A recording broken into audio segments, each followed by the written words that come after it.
My name is Matt Fee. I am the second most famous Fee. For those of you that do know, Tiffany Fee back there, our founder of the Rutherford County Library Alliance.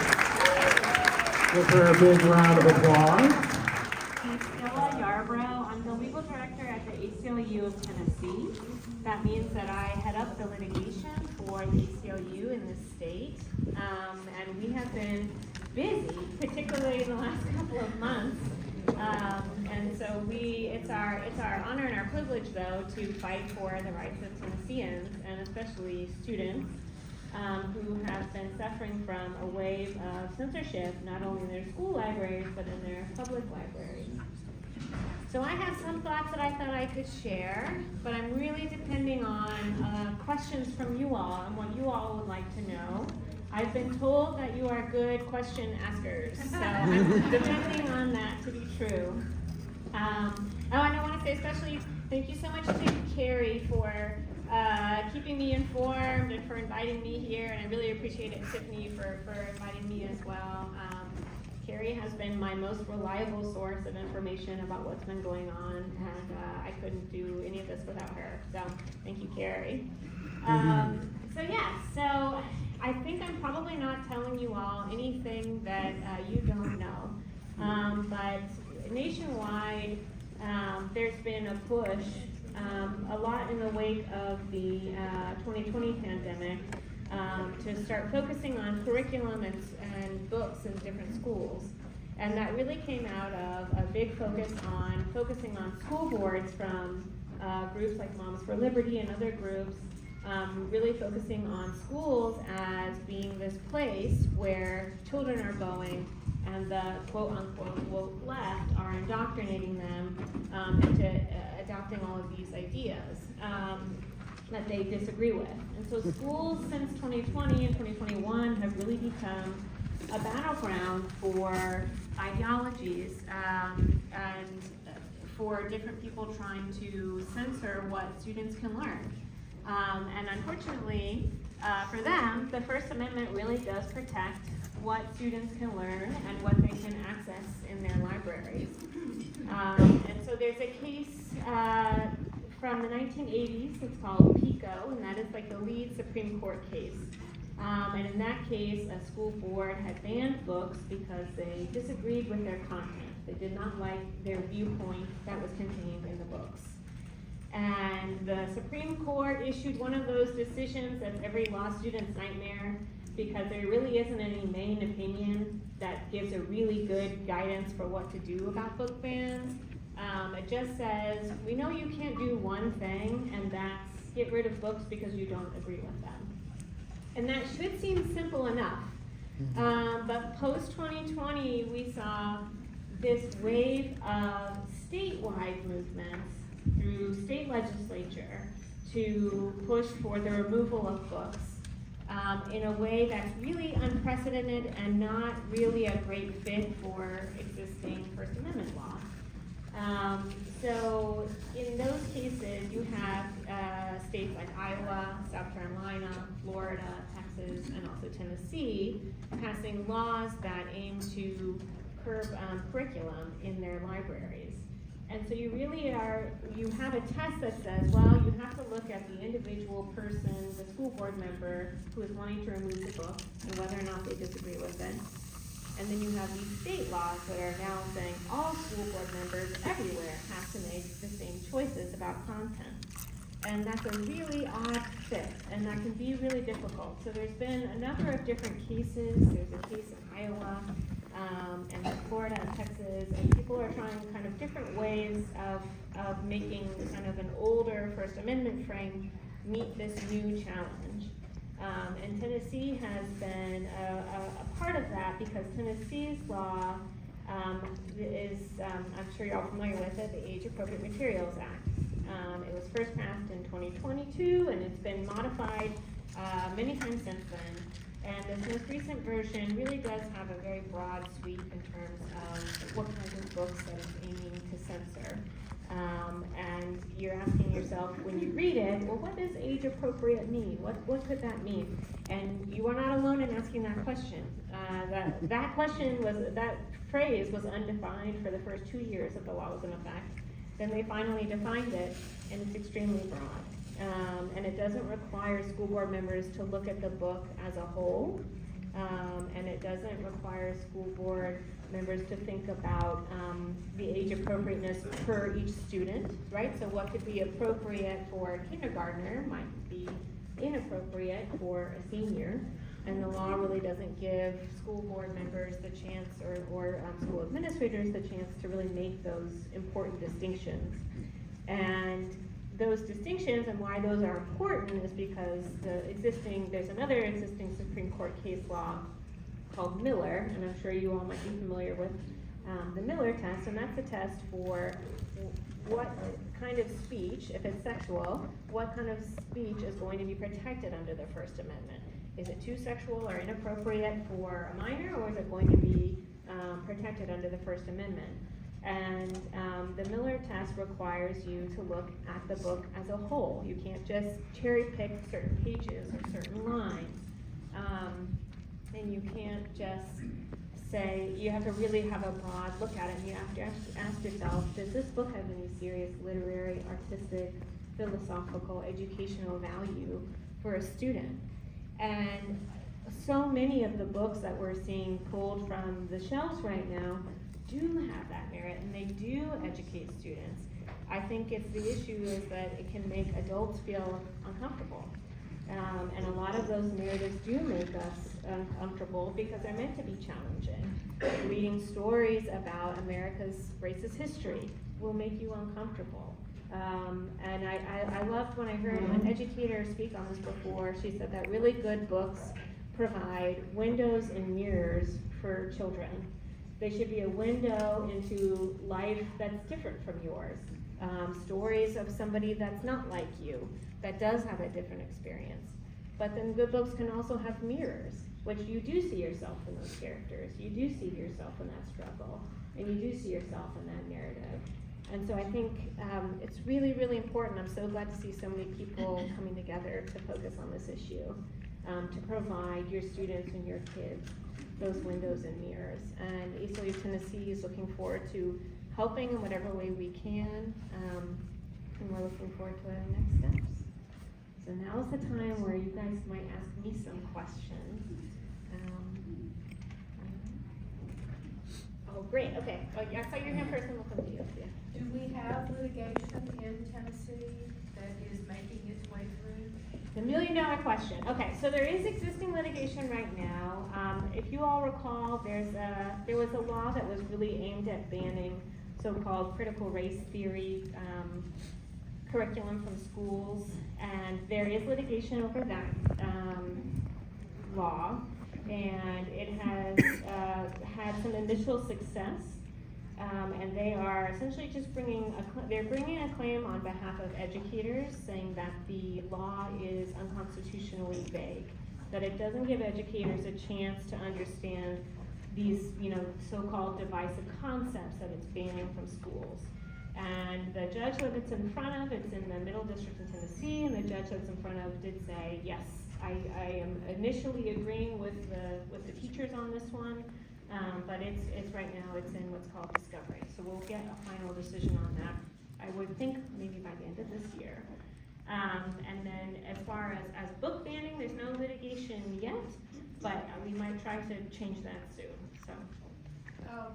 May I follow up? Sure. Why haven't we moved forward on the book banning litigation? Is there something in our law that's different from Florida's, for instance, or are we waiting for a specific thing to happen? Yeah, so what happens is when you have like a big state law and it's not really greatly defined, a lot of the ways that it's been enforced from county to county has really varied. And so that can make it tough to challenge it in a way that would make it so that the relief would be statewide. When you have one county who's doing this one particular thing, banning these set of books, it can be hard to say, well, we need to enjoin the law statewide. And so that's been part of the difficulty We're also waiting, our law is pretty similar to the one that Iowa passed. And so that litigation saw some initial success in the district court level, and then kind of had some roadblocks on appeal in the 8th Circuit. And so we've been kind of watching and seeing how a similar law will fare. Yeah, those are great questions. Yeah. That was your question? Okay. I'll ask a question. Yeah. How does Rutherford County, how they do their book bans differ from other counties in the state? Yeah, so Rutherford County certainly has a really great appetite for banning books. I don't want to say, like, y'all might be winning a race. It's a race to the bottom, but you have been very active. Yeah, so I think Rutherford County in some ways the ACLU is pretty similar, because we see a lot of the same titles being banned. So Perks of Being a Wallflower, books that have a lot of LGBTQ themes, books that focus on Black characters and American history. Those are really commonly banned books, and so we're seeing that happen a lot. I think Rutherford County is unique in some of the ways that it is choosing to remove books. It might be because of the Age-Appropriate Materials Act. It might be because of existing board policy. It might be because we don't know why. We just voted to remove it. So it can be. That's another kind of reason why it can be a little tricky. Is it's not totally clear always why these books were removed. Yeah. Yep, in the back. What can we do to fight back and help you fight back? I love that question. And then I think, like, as an attorney, if I could tell anything to anybody who wants to, like, help make a difference, legal is just like one tiny piece of the pie. And what makes a huge difference is exactly like events like this, people talking, people noticing, people making it so that it is difficult to remove books. That you may vote to remove a book and you might have somebody asking you questions about it. You might have somebody, a parent, emailing you about it. You might have news media writing about it. I think drawing attention to it is a huge effective tool. Getting organized, documenting, public records requests. We love public records requests. Trying to see exactly what's going on, if only to let the decision makers know that we're watching and we care, and that this is not going to be something that's just going to go away. So yeah. Yeah. I've heard about National has the banned book Real Library. Okay. Do you know those, and how did they do that, and how does it do it? Does anyone here know? I don't know. I mean, I think those are great ideas. I do know that, and there's a financial cost when books are removed, particularly from curriculum. The authors really suffer because they depend on those large contracts, having their books read by a lot of students, and so that's a great way to financially support our authors is to buy those banned books. I'm guessing maybe Rutherford County could get one too. That'd be a great idea. You sort of have one, sort of. The Spine Bookshop carries all the banned books, and they make sure that children have access to those books for free. Provide them with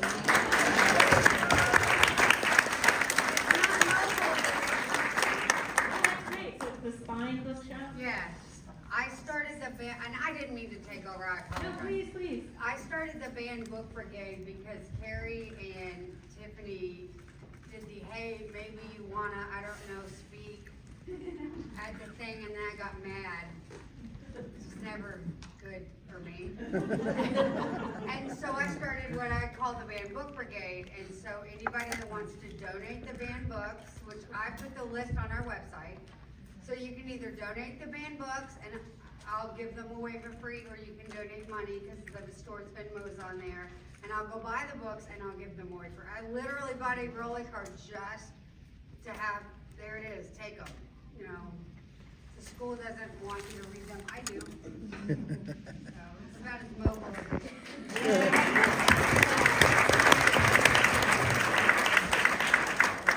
That's really, really amazing. Thank you for doing that. It's the right thing to do.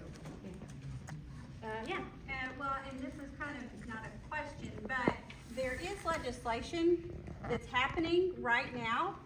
And if you want to get more involved or you want to show your support, call your legislator, because the age appropriate act amendment is up for by Representative Yarbrough is asking for a repeal of that. So they're going to need testimony on the House floor of someone that is saying that is a good idea. And also we have the right to read bill that is also McKinsey and Justin Jones are sponsoring that. And that again, they're gonna have library, well, I think it's the Right to Read Day or Library It's Literacy Literacy Day Day on Tuesday. So they're gonna have that going on, but all of those bills are active right now. So if it would be very helpful if you just send an email, make a phone call. They listen. I'm in the Tennessee Association for School Librarians, and so we'll be up there this week talking to them.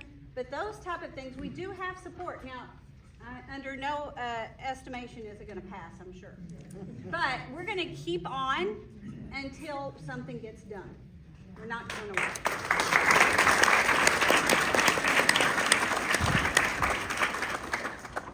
It's a great idea. Yeah. I have one question. Well, I had two, but, the first one is, at some of these, school board meetings, you know, there's like a right side and a left side, and one side has, you know, all the people, the Christians, I guess is what you would call them, and they pray. White shirts. Yeah. White shirts. White shirts. And they, pray. They like make it a point to get in a big circle and pray and everything. And I asked, you know, isn't that, you know, against the separation of church and state? And I was told that no, because it is not actually at the school. You know, it's actually in a building that is separate, so it is not considered church and state, you know, separation of church and state, and that doesn't sound right to me. That sounds like, I mean, if it's a school board meeting, it affects our kids and affects our taxes. So, I mean, I think that needs to be looked at, you know, as a subject, because that would be something you could kick your feet under and you know, go. Cause that's a good legislative issue. But, Yeah. and my second question is, have you had any litigation about, refugees and, cause I teach ESL and citizenship at a school. And, you know, some of them have had issues in these little bitty towns getting library cards, things like that. And that their kids, they don't have access to get their kids to a main library. Yeah. You know, a lot of them, their kids, they don't want their kids reading it, but a lot of them want them to assimilate to America. And they want them to read whatever they get their hands on. Yeah. And there's, I know that there's problems with it, and it's probably only gonna get worse. So, I don't know if there's anything Yeah. that can be done for them Yeah, if they're so- already in the refugee program. Yeah, so, yeah, education for undocumented kids is really under attack right now, in Tennessee. There's 3 different bills that are pending right now in the legislature, either permissively allowing, school districts to unenroll or choose not to enroll undocumented children, or else requiring undocumented children to pay, for their public education.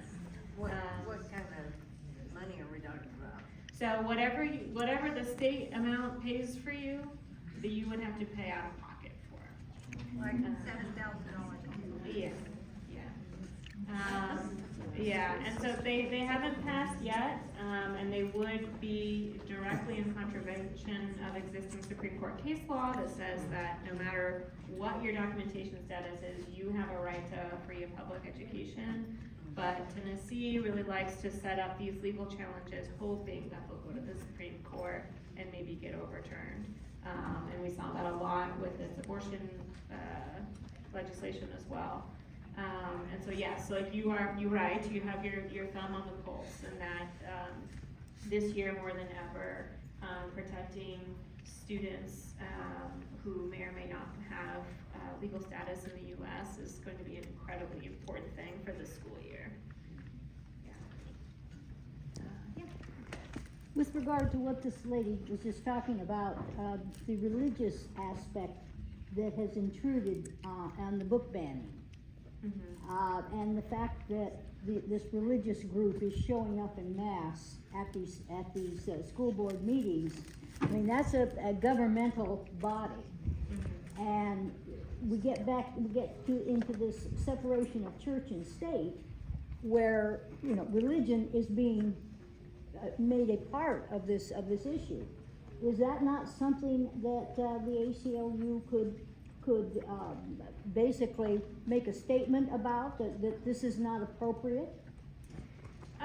Yeah, so I mean, it can be really difficult. So if individual parents and community members are coming and expressing their religious beliefs, that would be something that we would support. Everyone has the First Amendment right, it's freedom of speech, but also freedom of religion. And so if people agree or disagree using their religion to kind of push for their school board members to ban books, so be it.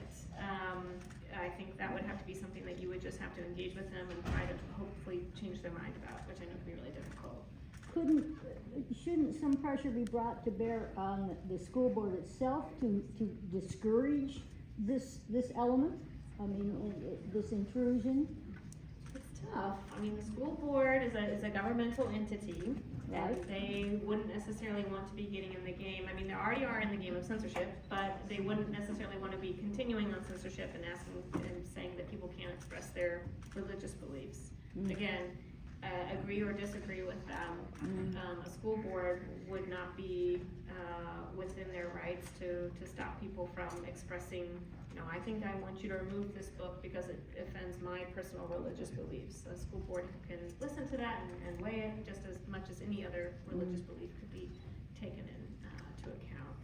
But I do think, you're right in the sense that, at times lines can be blurred, in particular if the school board members themselves seem to be endorsing and espousing a lot of those religious beliefs.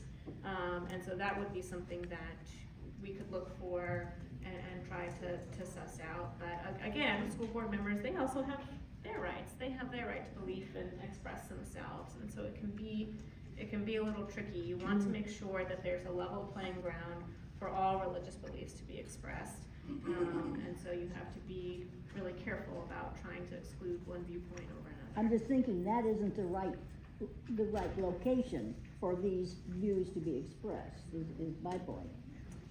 Yeah, and if you would think that there would be, and that's why making your voice or other people's voices heard in those same conversations is so important, because you don't want one very vocal group of people to be making it seem that everyone thinks this way or everyone believes this way.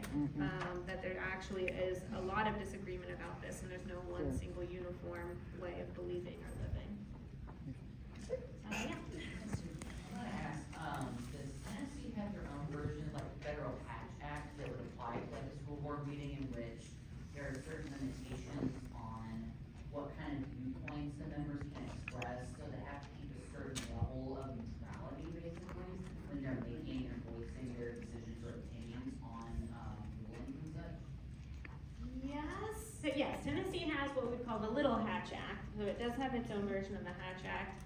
My understanding is that it applies a lot more towards economic relationships. So a school board member can get up and say, "This school board vote brought to you by Ford Mustangs."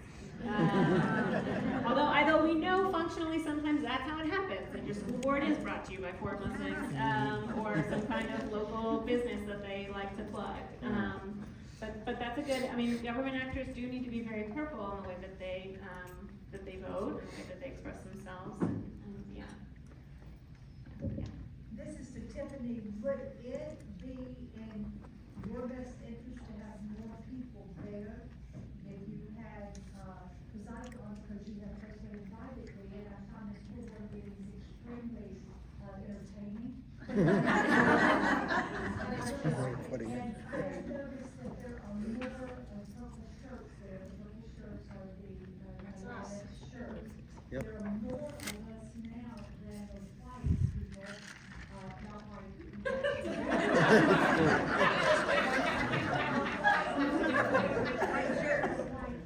White clothing. And, but You said it, not me. and if there were more of the color shirts, if the building was full, could it spill out onto the sidewalk? Would that be legal? Could we even have posters? Could we have a resistance action there? Is that legal on the school board grounds to spill out on the sidewalk, to walk them on the signs? Would you like that?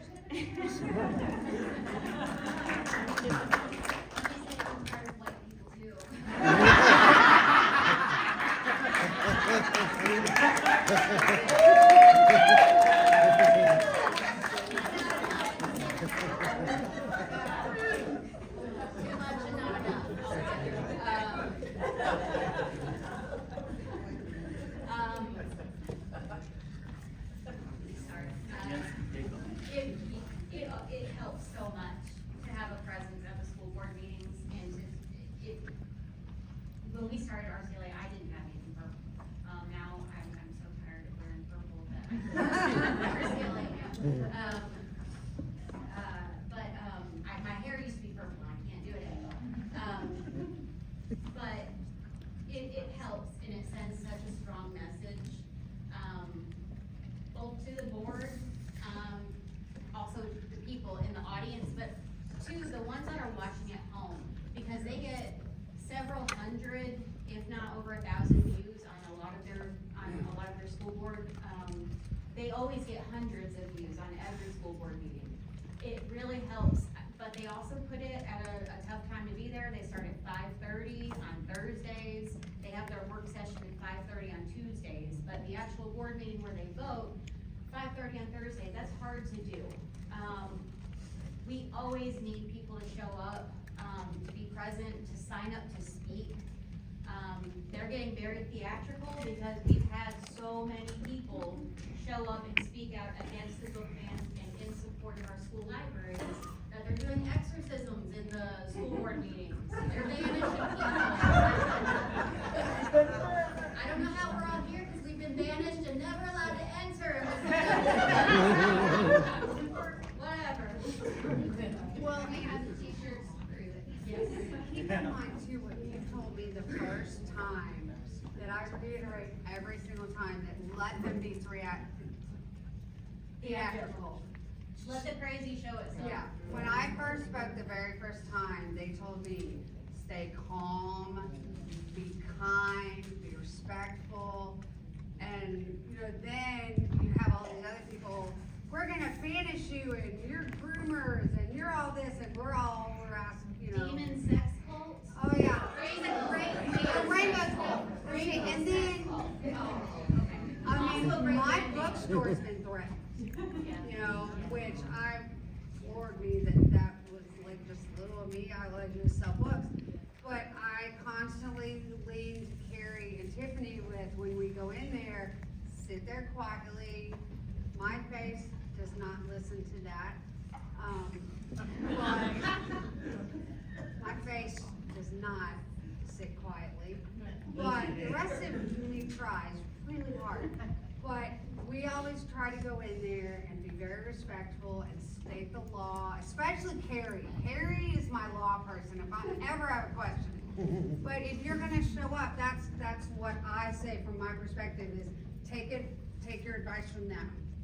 I bring crochet because I have my mouth's more likely to stay closed if my hands are busy. So I bring crochet, I'll do Sudoku, I sit next to Matt and I have colorful comments that I whisper, but it keeps me from having outbursts. That's the real rainbow. Well, you don't say it, but my face does. My When you crochet. all want people to come, is everyone here plugged up to your emails of reminding, I appreciate you reminding, and are more people, do we want more people? Yes. You always want more people, wear purple, you can take a sign, you can ask by 11, I'm sure you've seen us holding signs. There's also an app, it's banner on your phone, so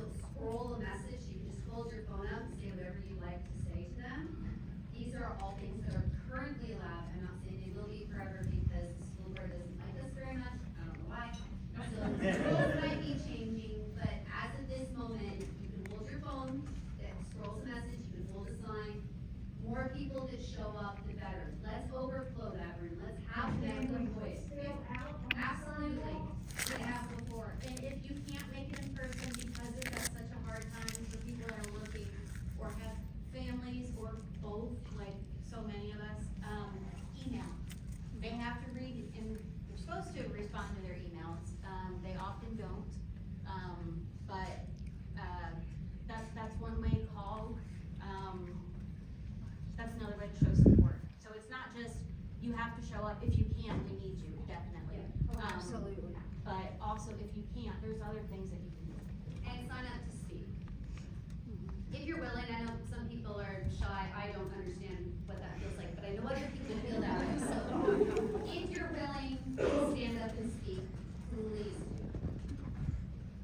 And can I just add, Rutherford County librarians, they're watching the meetings, they see people that are supporting them, and it is greatly appreciated. You might not know that, but it is. If you sign up to speak or whatever you're doing, the positive vibes, they are getting heard. We love our librarians.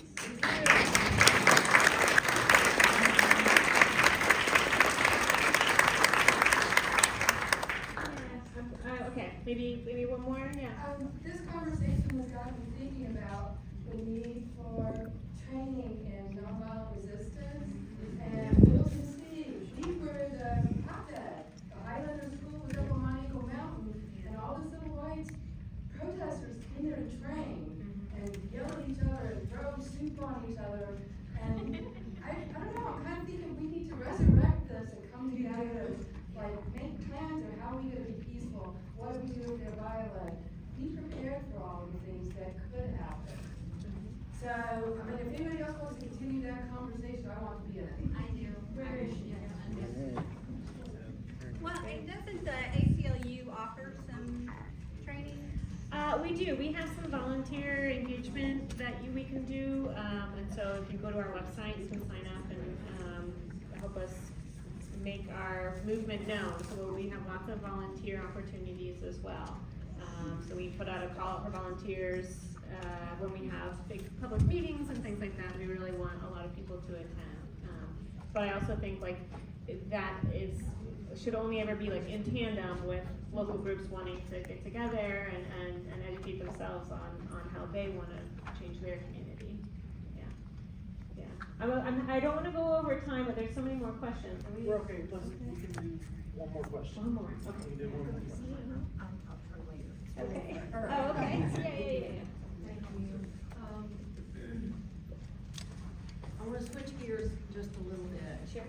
Does the ACLU in Tennessee have an advocacy department that works at the legislature? We do. We have a policy director, so we've been working on supporting Senator Yarbrough and Senator McKenzie's bills to address this issue, as well as a lot of other bills that we're working on as well. So Do you have a membership?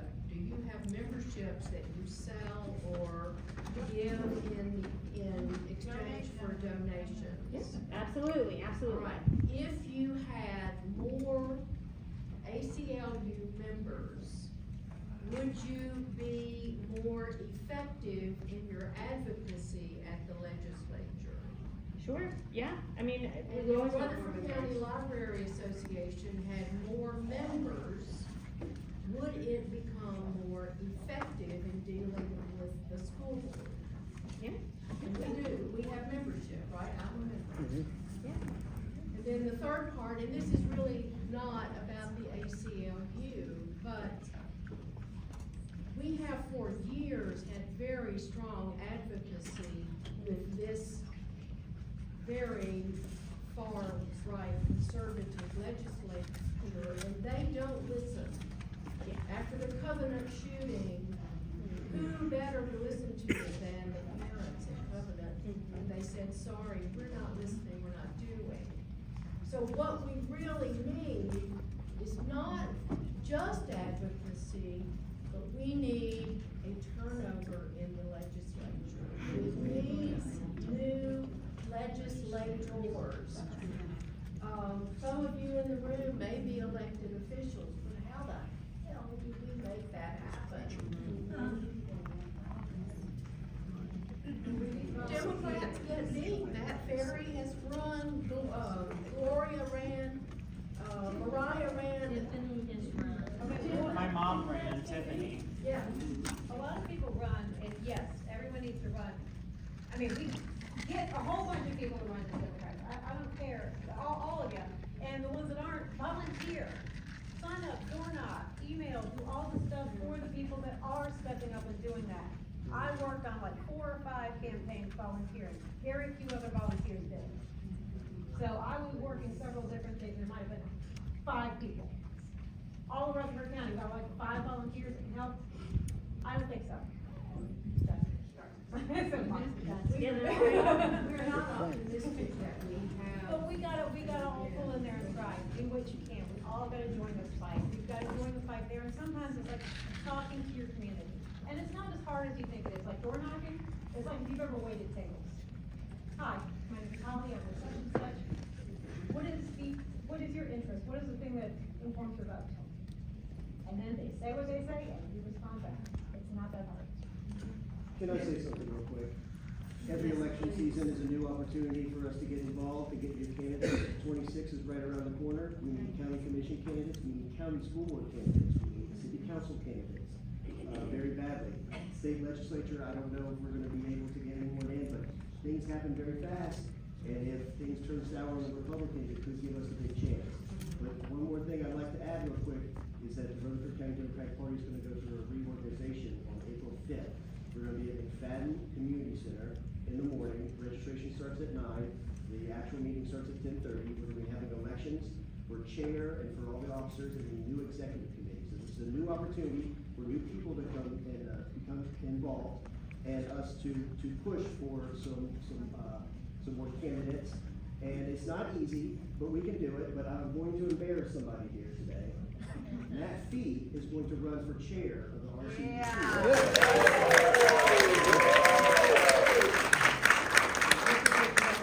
He is a fabulous candidate. I think he would do a great job as chair. He's very focused on 26 and 28, and we need to stand with him. So even if you can't join the executive committee, even if your time is limited, let's show our support for Matt and for Tiffany and RCLA, and let's just grow our coalition.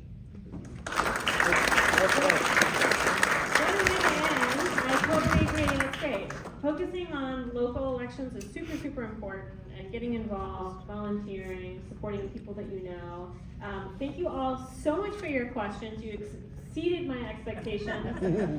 This has been so wonderful having this conversation. I'll hang around at the end if anyone has any other questions that they want to chat about, and then I'll. I just have a comment, not a question. Sure. I see these little thank you notes that we're all gonna send to our librarians. Yeah. Why don't we take one and send them to our legislatures and thank them for what they are doing? These people are losing sleep at night, it's affecting their families, so I suggest a thank you or a phone call to our legislatures. Yeah. All right, well, thank you all so much. This has been really great. Thank you.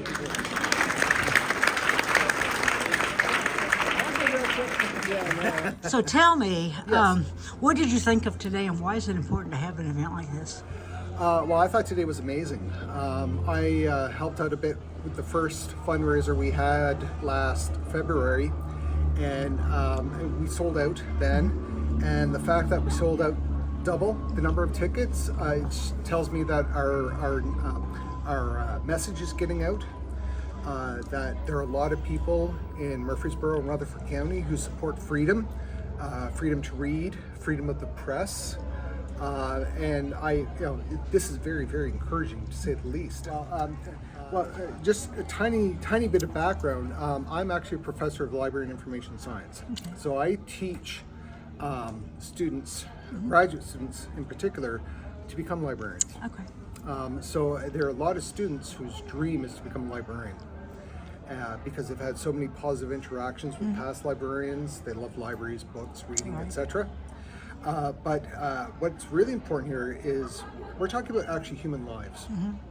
Having information available for children, for teens, for adults to access and use as they see fit is extremely important. And it could quite literally be a matter of life or death whether or not they have access to that information. And do you think some of those books, you have to speak to the kids? Yeah, I in some ways I feel the way they do in terms of they think they're protecting children, and I agree. I mean, I have 2 children. I want to protect them as much as I can. I want to protect other children as well. They are the future, period. However, keeping certain information away from them will not prepare them well for their future lives as adults. And you know, again, I have no issue with them perhaps banning certain types of books or information with their children, but I really don't think they have the right to tell me or other people what their kids can or cannot read, or what their teens can or cannot read. It just honestly, it seems completely contrary to all the principles that the United States was founded on. And why is sharing banned books and giving them to kids, why is that important? I think that reading books that talk about other cultures, other people, that show diversity is vastly important because it allows kids to see outside of their little bubble. It allows them to experience a world that is bigger than them, and it allows them to have empathy for different people and different cultures and learn about the world around them, and that is so important.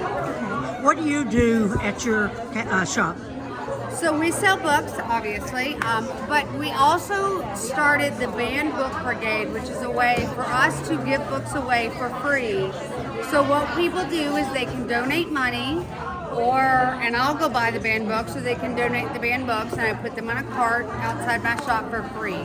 So that, because I don't want money to be the reason you can't read a book. So I co-founded this with my RCLA with my husband a couple years ago, and we just had our second successful fundraising event. So we're very Were you excited. surprised at the attendance? I mean, there Yes. were very few. Yeah. Why is that? We had last year at our first fundraiser, we had 50 people, and we were grateful to sell that out. And we sold this out with time to spare, with 110 people here today. Right. So it's very humbling, and we're very grateful. And we really think that it's just a sign of how desperate people are for community right now and like-minded people, and how upset people are at the attacks on books and intellectual freedom and human rights in general right now that's going on. Were you surprised that a lot of supporters were older people? No, Okay, why is that? because that's been where most of our help in the beginning was from our retired activists, former active. Well, most of them are current activists still. But that's also something that we've seen in our political parties. Is that's who has a lot of the time right now to help run and keep things going in our local political groups is retired people or people nearing retirement. And it's been very beneficial because they've been fighting for decades for women's rights, for voting rights, for a whole myriad of issues. And so it's been great to get to learn from people and their experiences so we can start passing that on to the Gen Z. So. And what do you do to get the younger people in too? That's a good question, because that's hard. Because we attend a lot of school board meetings, a lot of local public meetings, and that's just not a happening scene right now. So what we try to do is reach out to MTSU and make connections there. Anyone that we know that's in college or a young adult, in that age range, that is already politically active or involved in different issue-based work, social justice work. We try to just communicate with them as much as we can.